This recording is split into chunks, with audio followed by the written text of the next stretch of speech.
क्या कभी ऐसा हो सकता है कि कोई सिंहासन, कोई कुर्सी ये तय करे कि उस पर बैठने वाला इंसान न्याय करने के लायक है भी या नहीं? सुनने में अजीब लगता है ना? तो आज की कहानी एक ऐसे ही चमत्कारी सिंहासन के बारे में है। बड़ा ही दिलचस्प किस्सा है। चलिए शुरू करते हैं। तो बात है पुराने शहर उज्जैन की। शहर के बाहर एक मैदान में कुछ बच्चे अपना रोज का खेल खेल रहे थे। उन्हें क्या पता था कि उनका ये मामूली सा खेल जल्द ही पूरे राज्य में तहलका मचाने वाला है। तो आखिर ऐसा क्या हुआ? कैसे उनका वो साधारण सा खेल एक अनोखी अदालत बन गया? आइए जानते हैं। हुआ यूं कि खेल खेल में ना एक लड़का ठोकर खाकर एक पत्थर के टीले पर जा बैठा, और बस जैसे ही वो उस पर बैठा, मानो उसमें कोई कोई महान जज की आत्मा आ गई हो। वो अपने दोस्तों के छोटे मोटे नकली झगड़ों पर ऐसे गजब के फैसले सुनाने लगा कि सब हैरान रह गए। और फिर तो बात फैल गई। धीरे धीरे उस बच्चे के न्याय की चर्चा इतनी फैली कि गांव के बड़े बुजुर्ग भी अपने असली झगड़े लेकर उसके पास आने लगे। सोचिए, दो किसान जो जमीन के लिए लड़ रहे थे, वो राजा के दरबार को छोड़कर इस बच्चे की अदालत में अपना फैसला करवाने आ पहुंचे। ये तो बड़ी बात थी। अब जाहिर सी बात है, जब राजा के दरबार की जगह एक मैदान में भीड़ लगने लगे तो ये बात राजा के कानों तक तो पहुंचनी ही थी, और पहुंची। राजा ये सुनकर आग बबूला हो गया। एक बच्चा, और वो मुझसे बेहतर न्याय करेगा? उसकी इतनी हिम्मत! राजा को लगा ये तो उसके सम्मान पर सीधी चोट है। उसने फैसला किया कि वो खुद जाकर देखेगा कि आखिर ये माजरा है क्या। तो राजा भेस बदलकर उस मैदान में पहुंच गया, और उसने जो देखा उससे वो सच में दंग रह गया। टीले पर बैठा लड़का वाकई में कमाल के बुद्धिमानी भरे फैसले सुना रहा था। लेकिन राजा को असली झटका तो तब लगा जब उसे पता चला कि ये वो लड़का है ही नहीं जिसके चर्चे थे। वो लड़का तो आज बीमार था।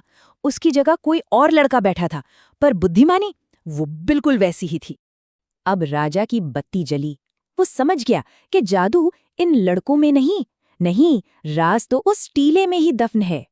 तो सवाल साफ था, क्या ये जादू उस लड़के में था या उस जमीन में जिस पर वो बैठा था? राजा को यकीन हो गया कि चमत्कार उस पत्थर की कुर्सी में ही है, और उसने ठान लिया कि वो इस राज से पर्दा उठाकर रहेगा। तुरंत राजा ने हुक्म दिया उस जगह की खुदाई की जाए, और जब खुदाई हुई तो जो निकला उसने सबकी आंखें चौंधिया दी। जमीन के नीचे कोई मामूली पत्थर नहीं था, बल्कि एक शानदार, एक बहुत ही भव्य सिंहासन छिपा हुआ था। उस पर इतनी बारीक नक्काशी थी, कमाल। दरबार के जो ज्ञानी लोग थे, उन्होंने उसे देखते ही पहचान लिया। अरे, ये कोई ऐसा वैसा सिंहासन नहीं है, ये तो महान राजा विक्रमादित्य का न्याय सिंहासन है। वही विक्रमादित्य जो सदियों से अपने बेमिसाल न्याय और बुद्धिमानी के लिए जाने जाते थे। राजा तो खुश हो गया। उसने सोचा, वाह, अब इस सिंहासन की शक्ति मेरी होगी। लेकिन इस सिंहासन पर बैठना इतना भी आसान नहीं था। राजा ने बड़े शान से उस सिंहासन को अपने दरबार में रखवाया, और फिर एक विजयी अंदाज में वो उस पर बैठने के लिए आगे बढ़ा। पर जैसे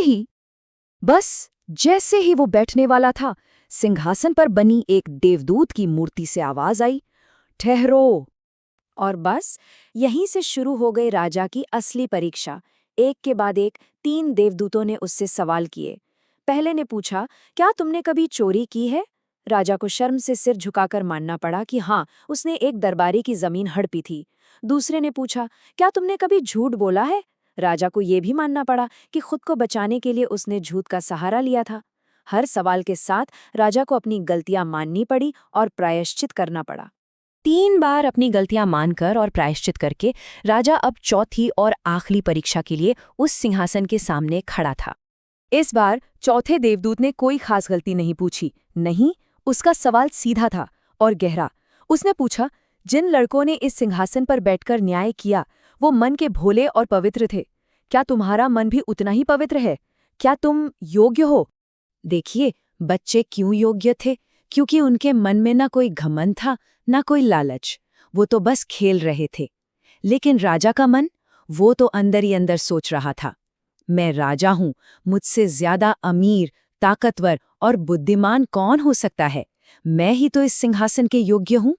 और बस यही घमंड, यही अहंकार उसकी सबसे बड़ी भूल साबित हुआ। जैसे ही राजा ने खुद को योग्य मानकर पूरे आत्मविश्वास के साथ कदम आगे बढ़ाया, वो आखिरी देवदूत पूरे सिंहासन को लेकर आसमान में उड़ गया और फिर वो सिंहासन कभी किसी को नहीं दिखा, हमेशा के लिए गायब हो गया।